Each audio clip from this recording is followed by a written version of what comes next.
The CBS Radio Mystery Theater presents...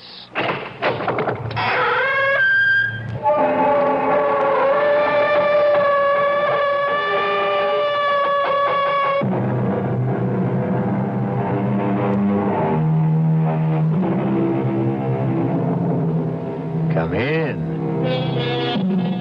Welcome. I'm E.G. Marshall. Welcome to the sound of suspense. Welcome to the fear you can hear. But mostly to the world of terrifying imagination. In the next 52 minutes, you'll hear a story about truth. Everyone is in favor of truth, of course. It's a word which produces immediate reverence and respect. But sometimes the truth can be a terrible thing. Even a shattering thing.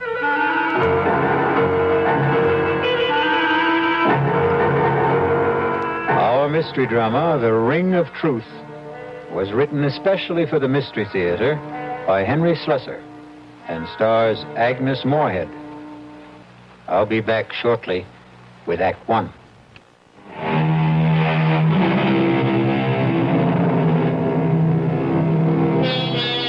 Now, here's Act One of The Ring of Truth. The place, a charming college town in New England. The people you're about to meet, young Lorna Kittredge and the special man in her life, Mark Kramer. His driving speed, a comfortable 30 miles an hour. I'll tell you what I resent most about your father, Lorna. It's the fact that he deliberately keeps forgetting my name. Mark, don't be so silly. Daddy has a genuine problem about names. No, I'm sorry, darling. I just can't buy this absent-minded professor stuff. It's too corny. Corny or not, that's exactly what my father is sometimes. Absent-minded. His mind is always up in the stratosphere somewhere, communing with Socrates or Schopenhauer on the meaning of truth. You just don't like my father very much. I hardly know your father. Look, I want to get along with him, Lorna. After all, he's going to be my father-in-law, isn't he? You're almost home. What can I do to put you in a better mood?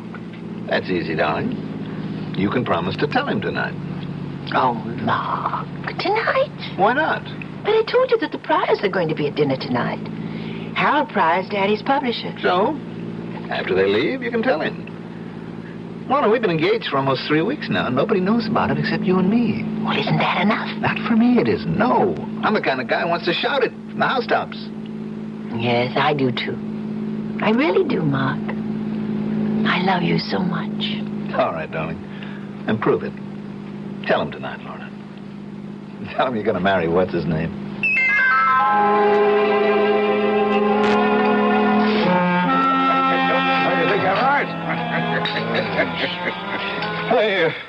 You're quite right, Harold.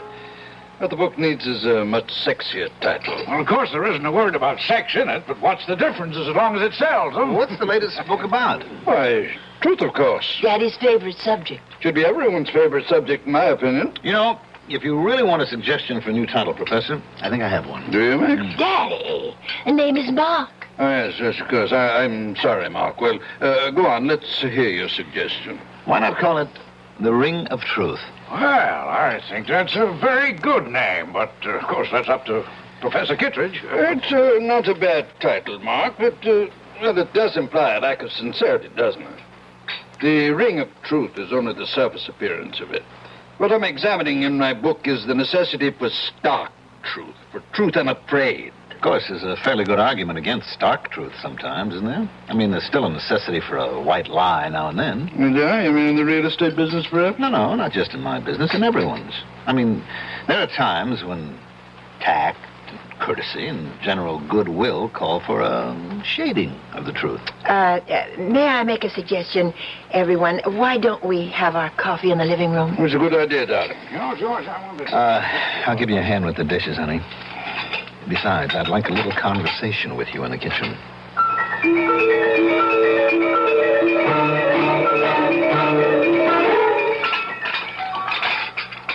All right, Mark. I know what you're going to say. Daddy was impossible tonight. Now, your father's a great scholar, man of ideals, the Albert Schweitzer of New England.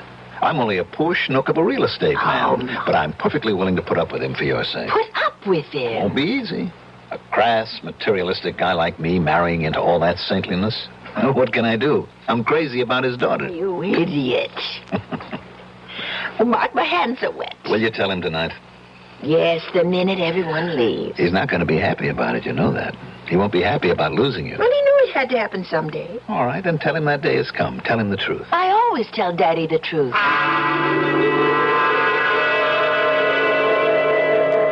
Daddy, can I come in? Yes, darling, of course. I didn't want to interrupt your reading. I can't really read this book. I don't understand the language. Have you seen it, by the way? Still another edition, German, of the 7 Secrets of Shakespeare. It's lovely. What a beautiful binding. Yes, I'm pleased with it. I suppose an author never loses his affection for the first book he writes. But it's more than just that. This book made you famous. In very limited circles, yes. And I hope you've enjoyed the evening and that your friend did too. The only thing Mark didn't like was being called Max. Oh, I'm sorry about that, Precious. I hope he wasn't offended. But you have to admit that you do bring home a lot of young men. Daddy, that may have been true once, but Mark Kramer is the only man I've seen for the last 6 months. That long? And the reason I've seen him so much is that, well, I'm in love with him. Well, that isn't an entirely new phenomenon either, is it? Daddy, Mark asked me to marry him. I said yes. Marriage? You know that word, don't you? It's English, not German. Yes, I know the word, but, well, it's just that I never supposed you'd want to marry now. I mean, before your doctorate, before you've done all those things we planned to do together. Marriage wouldn't put an end to our plans. As for your lecture tour, but you don't really need me along. I don't know if I'd want to go without you. I'm getting a little old to gallivant around Europe by myself. And it's the first time I've heard you complain about being old. For some reason, the last 10 seconds, I began to feel old. Of course, Mark and I could go with you to Europe as a sort of honeymoon. No, Lorna, he's not going to want that, I'm sure. In fact, my guess is that your young man is going to want to see as little of me as he possibly can. No, Daddy, that isn't so. He knows that I won't just abandon you. I couldn't be that heartless. That's the last word I'd use about you, Precious. I know your heart only too well. I know what a tender, beating little thing it is. I've always been afraid of the man who would trap it someday. I just wish you knew Mark better. He's not a I'm not spy. saying anything against Mark. I feel this way about any man. I'm like the tired old king of the fairy tale, darling, forced by the condition of kingdom to give the hand of his princess to a commoner. Oh, Daddy, Daddy.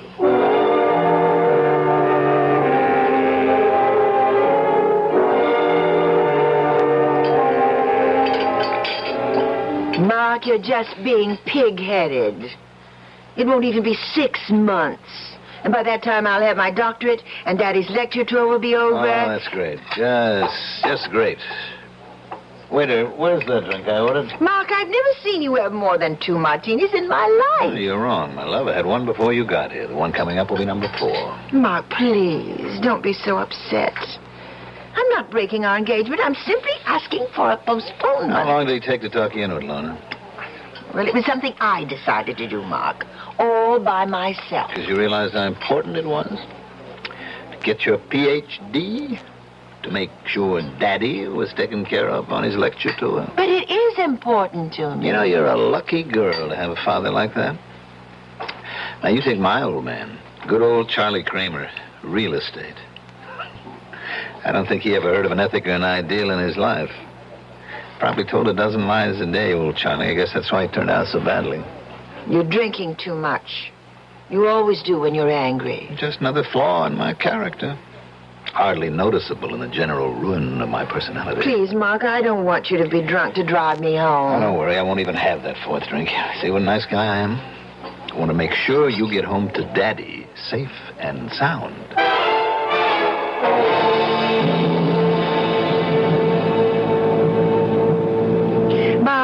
Are you sure you don't want me to drive? No, you just leave the driving to us. It's starting to rain. I think you should turn your wipers on. That isn't rain, precious. Those are tears in front of your eyes. Please, Mark. All right, all right.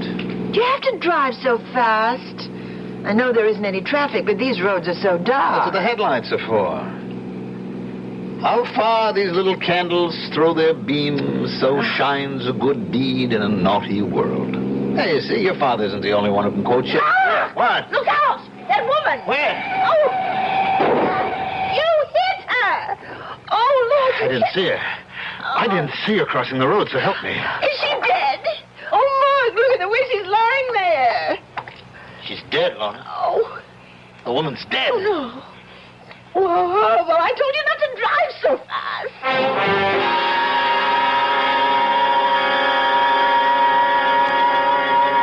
Oh, Daddy, it was so awful. And it was my fault. My fault that Mark drank so much. He really doesn't like whiskey very much, but when I told him about what we decided about postponing the wedding... I mean, what you decided, darling. It was your decision. He was driving so recklessly. He must have been going 60 miles an hour on that road. The speed limit there was only about 30. They haven't arrested him, have they? No. But the police were called, weren't they? Yes, yes. They know Mark, of course. He's lived here all his life. Didn't they give Mark a sobriety test? No, nobody even suggested it. I mean, Mark didn't seem to be drunk at all. Not after it. Of course, he didn't say he'd been drinking. Didn't mention the speed he was traveling at. Well, they asked him. Mark said he was going 35, and the woman just stepped out in front of him. You see. He had to say it, Daddy. I mean, otherwise it would have been a crime, wouldn't it? I think it's called vehicular homicide. Well, he could go to prison for that, couldn't he? Perhaps. Oh, Daddy. Donna, what did you say? What? What did you tell them when the police talked to you about the accident? They didn't. They didn't ask me anything. They said there would be an inquest to determine the facts. I suppose I'd have to answer questions then. And what will you say then? Why, I don't know. I mean, I have to corroborate Mark's story, of course. Is that what you're going to do? Oh, well, if you could have seen his face, Daddy, it was like a child. Like a little boy, afraid to be punished. He said, "You'll stand by me, Lorna, won't you?" And so you're going to stand by him. You're going to forget all you ever learned about truth. You're going to lie. But, Daddy, what else can I do? I can't advise you, my darling. All I can do is remind you that you and I have always loved truth as much as we've loved each other. Are you going to change now?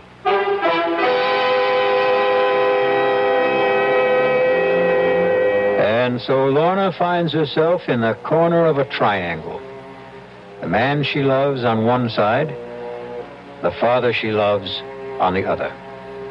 But the invisible corner of the triangle is that mysterious thing called truth. We'll find out what Lorna Kittredge does when I return shortly with Act 2.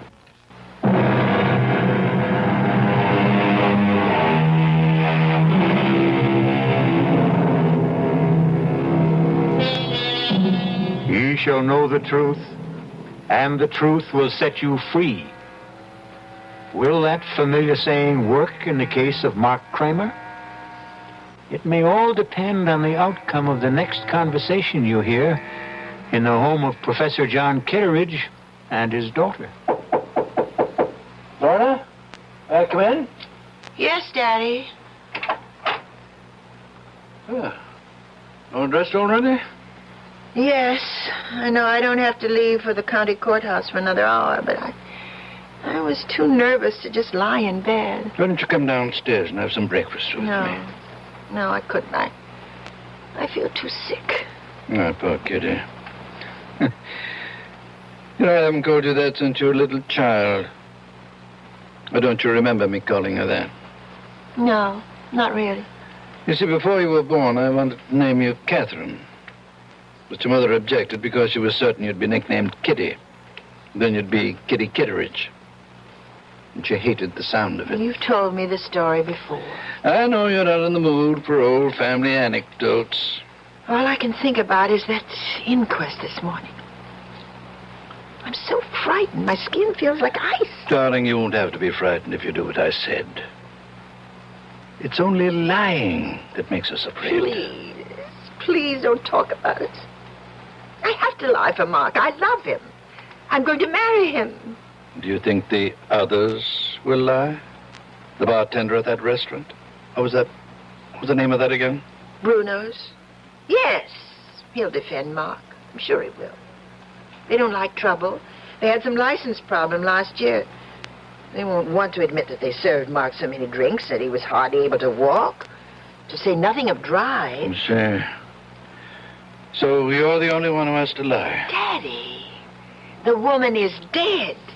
Nothing will bring her back. Lies, truth, nothing.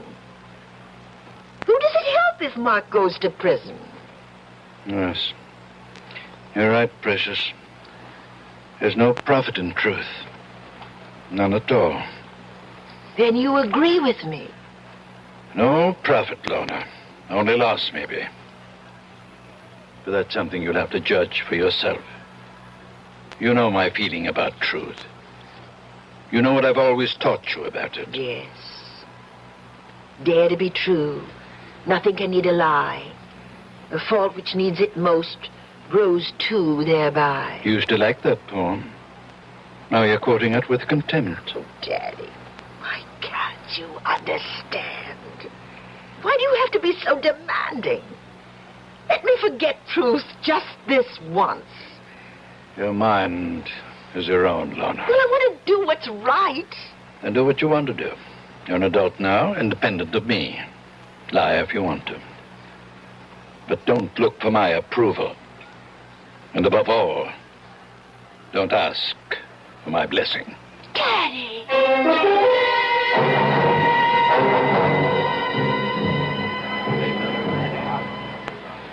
Let's have some quiet.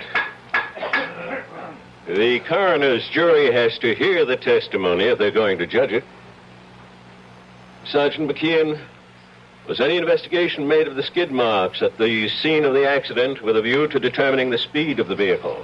No, sir, there wasn't. The condition of the road and the rain we had that night, well, it was impossible to tell the difference between the skid marks and the tire treads.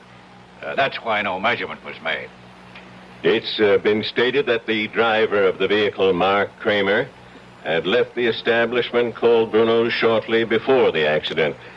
Since Bruno's is in the business of serving hard liquor, among other things, did the police give Mr. Kramer a sobriety test? No, sir, we didn't. You see, sir, we didn't know at the time where Mr. Kramer had been. All we knew was that Mrs. Moger was dead and Mr. Kramer didn't appear like he'd been drinking.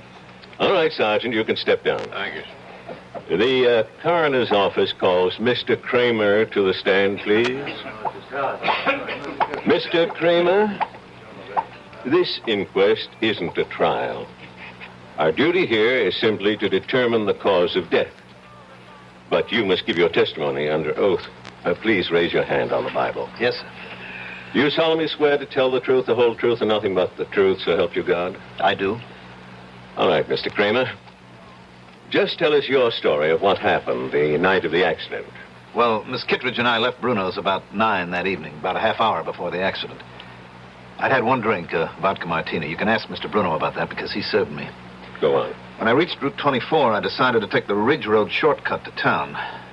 I was traveling between 30 and 35 miles an hour, I'd say, and I remember slowing down when the rain started. I had my wipers going when I came over the rise of the hill, so my windshield was clear. But I still didn't see Mrs. Moger when she stepped out into the road directly in front of the car. Were your lights on full beam? Yes, sir, they were. Why do you suppose Mrs. Moger didn't see them? I don't really know. What I think is, she was almost across the road when I came over the rise, and she panicked when she realized that a car was coming. She started back in the wrong direction, and that was when she stepped in front of the car. Is that your entire testimony? Yes, sir, it is. Very well, Mr. Kramer. You can return to your seat. Will Miss Lorna Kittredge take the chair, please? Place your hand on the Bible, Miss Kittredge. Yes. Do you solemnly swear to tell the truth, the whole truth, and nothing but the truth, so help you God? Yes, I do. Please speak up, Miss Kittredge. I do. Miss Kittredge, you were with Mr. Kramer on the night of the accident. Yes. You went with him to the place called Bruno's. Yes, I did. And did you have a drink that night? Yes, I had a martini. The same as Mr. Kramer? Yes. When Mr. Kramer's car approached Mrs. Moga's driveway, did you see the lady before the automobile struck her? I'm not sure. I think I saw her for just a split second. And then the car hit her. It was all terribly unreal. Were you aware of the speed you were traveling at? Miss Kittredge? I'm not sure of the exact speed. Mr. Kramer thinks it was between 30 and 35. Do you agree with that? No. What was that? It couldn't have been that. It was more like 55 or 60. Did you say 60, Miss Kittredge? About that, yes. Lorna, God's sake. I hope you've considered this reply, Miss Kittredge. Yes, I've considered it. We were traveling at least that. I'd been looking at the speedometer only a few minutes before. I was complaining to Mark about his speed, but he wouldn't listen to me. He wasn't in any mood to listen. He was angry and he was drunk. Lorna! Please, everybody, quiet now. Mr. Kramer, please take your seat. It's the truth. The truth, I can't help myself. He was drinking. He had too many martinis and he was drunk. Are you telling us he had more than one drink? He had 4. I know he did. And he drove like a madman. No matter how I tried to stop him, he never thought that woman would be on the road at that time of night. He wouldn't listen. I couldn't believe it was really happening. It was like hearing someone else say the words. Please don't cry, Kitty. I tried not to look at his face. I tried so hard not to see him, but I couldn't stop myself. How can you blame yourself for telling the simple truth? How can you think it's wrong? But don't you realize what'll happen to him, Daddy? He's going to be indicted. He may go to prison. I'm sure Mr. Kramer will hire himself a very smart attorney. Who's that? I have no idea. Oh, I can't see anyone now. I just can't. Yes, of course. You go to your room and I'll answer it. Go on, darling. Go lie down. Yes. Oh, it's you. I want to see Lorna. Mark, please listen to me. I know exactly how you're feeling at the moment. Thanks for remembering my name, Professor. That must be the very first time. I'm sure you realize that what Lorna did this morning was extremely difficult and painful for her. That it was an agonizing decision. Only who made it? Lorna's lying down right now. I suggest you try telephoning her later. I'm not leaving until I see her. I had hoped we wouldn't get violent about all this, Mark. Frankly, I don't think you're in a good position to commit any other rash actions. Daddy, it's all right. Lorna, I thought you were in your room. I'll talk to Mark. Very well. But don't ask me to leave, because I won't. You don't have to leave, Professor. I'd like you to know this, too. Know what? What the town gossips are saying. Lorna, they're saying that we had some kind of fight. A lover's quarrel, and that you wanted to get back at me. Oh, you know that's not so. Yes, I know it. But the other explanation makes even less sense. That you just had to tell the truth. Well, it wasn't easy for me. Lies would have been easier. One small lie, Lorna. That was all you had to say. You're so afraid of hell that you wouldn't lie for me? I can't expect you to understand. But I do understand. Better than you do, maybe. It was your father's idea. Now, just a moment, Kramer. Well, you remember my last name, too. I think I made more of an impression on you than you were willing to admit. There's no need to be nasty. Lorna, you're so stuck on the truth. Tell it now. He told you what to do in that courtroom. Professor Kittredge's little girl always listens to Daddy, and she never lies. Please, Mark. He insisted that you tell the truth, didn't he? He gave you a lot of high-flown ethical reasons for telling the truth. Nothing but the truth. Every reason but the real one. You're wrong. I made up my own mind. Your father knew what would happen. It would split us apart, and that's what he really wanted, Lorna. That's the truth that he didn't mention. I think that's quite enough. If you don't leave right now, I'm calling the police. Don't bother, Professor. You've done a very good job. On Lorna and on me.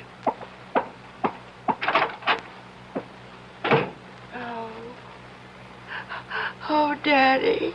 Daddy. Kitty, don't. It's going to be all right. How can it be? He hates me now. Mark hates me. Things will change. You wait and see. He'll get himself a smart lawyer, and nothing will happen to him. Mark Kramer, having been found guilty of the crime of manslaughter, it is my duty to sentence you to imprisonment for a period of not less than 1 year and not more than 5.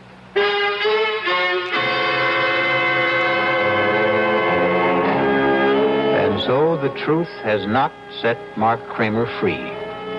It sent him to prison, where he'll have plenty of time to ponder the complexities of ethics, justice, and human nature. Or perhaps he'll ponder something else, like revenge. We'll find out when I return shortly with Act 3.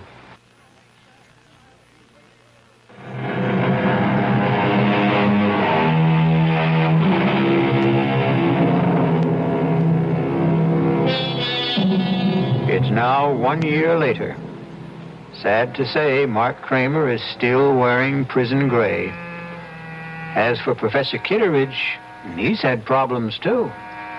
A bad case of the gout caused cancellation of his European lecture tour. Even more disappointing, his daughter Lorna lost interest in working on her thesis and abandoned the idea of obtaining her doctorate. In fact, Lorna Kitteridge seems to have lost interest in life itself. Lorna, you awake? Yes, Daddy. I'm up.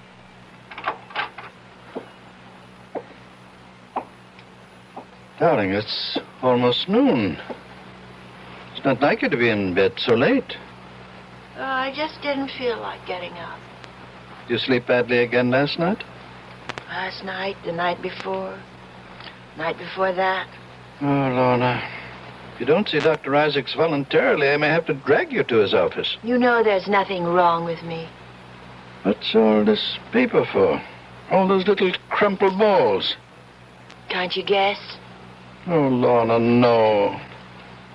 You haven't been writing Mark again? I keep thinking that I might hit on exactly the right words. The magic formula that would make him answer one letter. Just one letter. You know that's not possible, darling. Face it, the man is filled with bitterness. He blames you for something he did to himself. Probably never reads any of the letters I send him. Probably sees my handwriting and tears them up immediately. It would be so much better if you forgot him, Lorna. Do you know that I even thought of sending him a disguise letter? Making it look like some important document that he would have to read? Isn't that ridiculous? What's ridiculous is the way you've tortured yourself over that man for so many months. Who's tortured who, Daddy? Which one of us is really guilty? Oh, Kitty. Stop calling me that name. My name is Lorna. Can't you remember my name? Darling, either? you're just not yourself. Oh, is that why you can't remember me? Because I'm somebody else? Well, you may be right, Daddy. Every morning I look in the mirror and I can't recognize the woman I see. Lorna, you're just not giving yourself a chance to forget. You'd start getting out into the world, start meeting new people. You become a hermit. I thought you liked having me here, Daddy. I thought you couldn't live without my company. I honestly believe you need medical attention. If not from Dr. Isaacs, then from somebody else. You mean a psychiatrist, I suppose? No, darling, no. Just someone who can help you get over this distorted guilt that you feel. The only one who can do that is Mark. And he won't see me or write me or anything. Lorna. Oh, please go away. Please. I'm going to try to sleep. It's the only time I'm happy. when I'm asleep.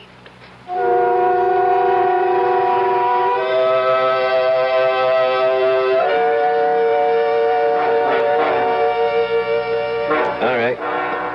Step right over here, Kramer. Anything you say, guard. Remember, visiting time is limited to 15 minutes. Look, I don't want the 15 minutes. They're being forced on me. Sit down and behave yourself. Yes, sir. Anything you say, sir. Well, no, Mark. Make it fast, Professor. I've got important matters to take care of back in the shop. I'm making a very special license plate. Mark, I know you resent the fact that I've forced this encounter. Took some doing, believe me. Uh-huh. Why did you go to all the trouble? Because it's a matter of health.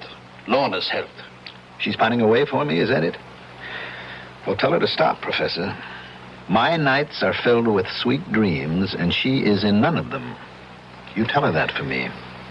I want you to see her, Mark. Oh, I wouldn't force that issue, Professor. I don't have anything nice to say to your daughter. You misunderstood Lorna. Couldn't expect you to applaud what she did in court.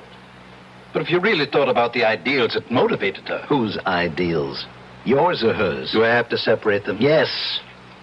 But you can't, Professor. Because she's your monster. You've got her all twisted up between her ethics and her instincts.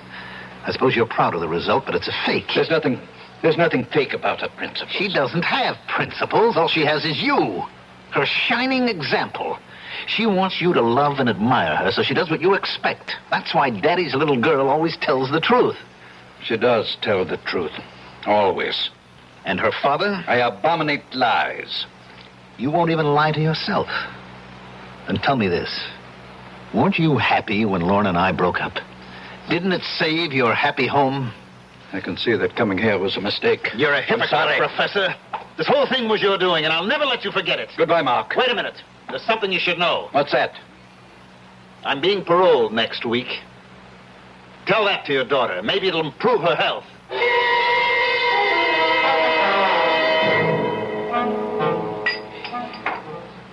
Of course I'm pleased, Harold. It's just that I'd much rather see a new book of mine published than a new edition of an old book. Well, you can't argue with success. People never seem to tire of the 7 Secrets of Shakespeare. I suppose I shouldn't complain. Does buy the groceries. Just cash the royalty checks and be happy. Now, tell me how Lorna's doing. Feeling any better? Oh, still a bit run down, I guess. Well, that's too bad. I suppose you know that young man Kramer, that he's out of prison. For about 2 months now, I gather. He, hasn't been in touch with Lorna? No, and I don't think he will be. Funny thing is, he's been in touch with us. With you? What's that before? Well, actually, it seems he went to Merritt Bob's first. My first publishers? Yes, talked to everyone who would talk to him. Then he approached members of my own staff. He even tried to get an appointment with me, but I put him off. What do you suppose he wants? He's an embittered young man, you know. Well, I spoke to George Merritt.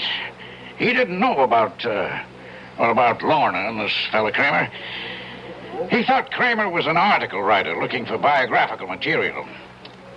George said that he seemed to know an awful lot about you already. I don't much like the idea of someone like that snooping into my life. Why do you suppose he's doing it? Hard to say. Rancor, I suppose. Hopes he can find something unpleasant in my past.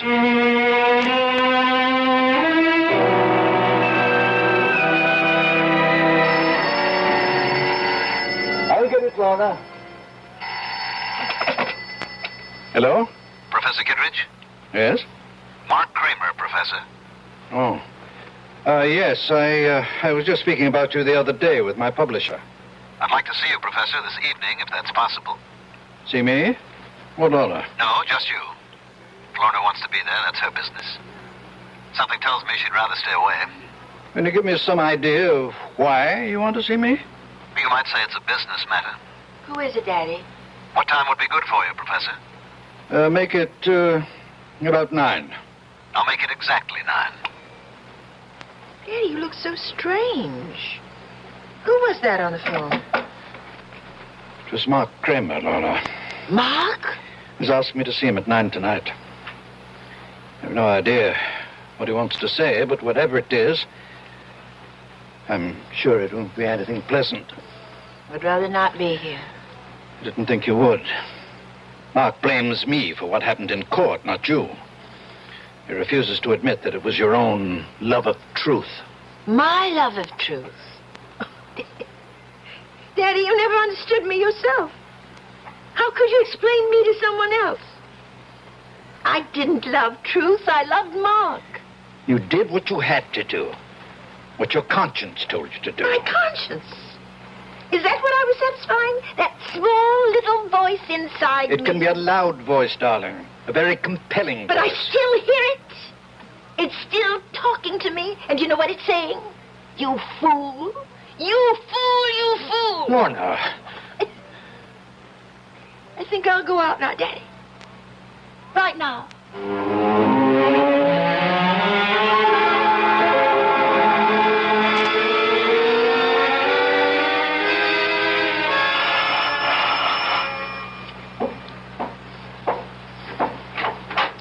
Good evening, Professor. Hello, Mark. Come in. Thank you. Nice of you to see me. I wasn't sure of my reception after the last time. I see you're using a cane these days, Professor. Yes, a touch of gout. Mark, I hope you weren't expecting to see Lorna. She's not here. No, I didn't expect to see her. Would you care to come to the point of this visit? Yes, Professor. I'll come to the point. I've come to see you about truth. Oh, must we, Mark? Really? I mean, these philosophical discussions are meat and drink to old campus fogies like me, but I'm rather tired of the subject right now, very tired of it. Frankly, I'm a little exhausted by it myself.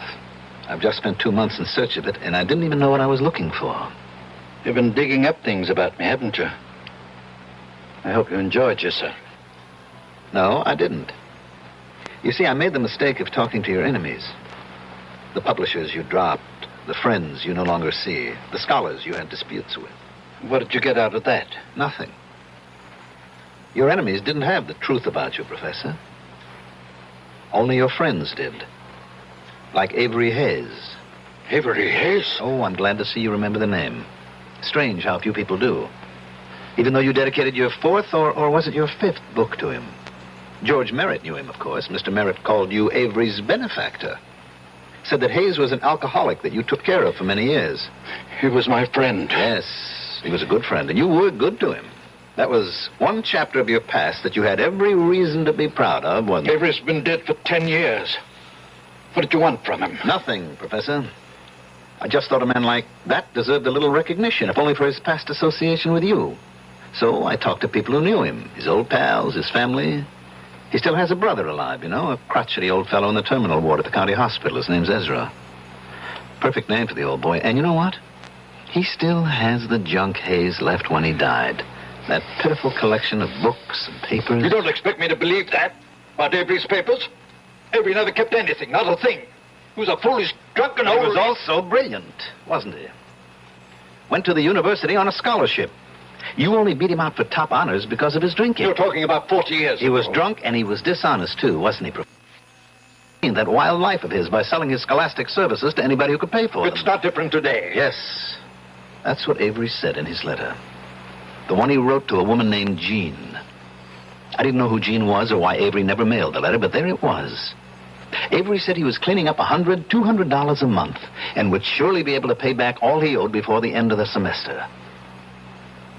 And then he mentioned the thesis. The big job he was doing, that he expected $300 for that job alone.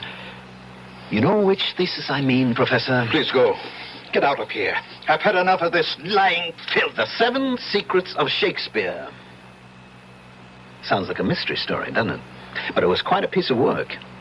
And it became more than just a college thesis. It became a world-famous book. It made your reputation, Professor. You're a liar. A liar. You know nothing about it. You paid Avery for his work and put your name on it. You might have done as well yourself, but you were young and lazy and you had the money to pay for it. Then you discovered how good it really was, and it was too late for both of you to change the course of history. Get out of this house now. Get out. I'm going, Professor. I just wanted you to hear this little story about truth. And also to tell you that I have Avery Hayes' letter. What did you say? I have his letter, Professor. It tells the whole story. Good night. Mark! You told me to go, and I'm going. You filthy animal! No! Get rich! Kill you, monster! I'll kill you! Kill you, you animal! Daddy!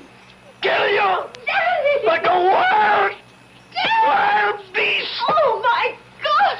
What have you done? Lorna! Daddy! Lorna! Oh, thank heaven you're here. Oh, Thank heaven. look at his head. Oh, dear Lord. You saw what happened. Oh. What the crazy fool did, he attacked me. You killed him with your cane. He attacked me, Lorna. You know how much he hated me? I had to defend myself. No, I saw what happened. I saw you strike him from behind. No, Kitty, no. He tried to kill me. That's why I hit him. Daddy, I saw everything. You killed Mark. You did it deliberately, and that's the truth. You always taught me to tell the truth. It's the only important thing. The truth.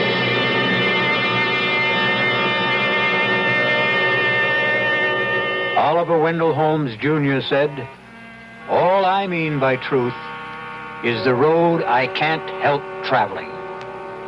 Well, Professor Kitteridge traveled his road, and despite his good intentions, it turned out to be the road to hell. I'll be back shortly.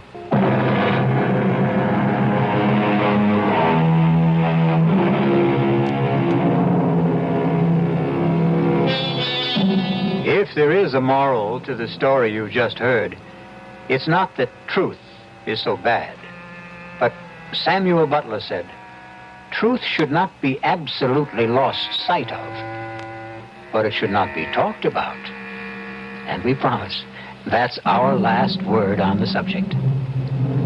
Our cast included Agnes Moorehead, Mandel Kramer, Sandus Ortega, Ian Martin, and Dan Ocko.